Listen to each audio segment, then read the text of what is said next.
glavo, da ne komplicira življenja. Življenje je enostavno, samo mi si ga kompliciramo. Ne.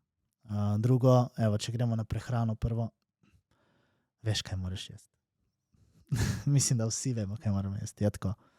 Veš, da moraš jesti dovolj beljakovin, sadje, zelenjavo in nekaj ogljikovih hidratov. In potem zraven pridejo tiste sladkarije pa tistega. Ne. Jaz tudi rečem, ni slabe pa dobre hrane. Je samo nekaj, kar moraš več jesti in nekaj, kar manj ješ. Jaz razumem, vsi smo ljudje, jaz sem tudi človek, si privoščim, ne vem, tudi iti ven, popiti alkohol, pojesti pico. Dobro, zdaj pustimo to za drugič, ne. Jaz zdaj jo moram jesti, ker pač toliko intenzivno treniram, ampak, ne.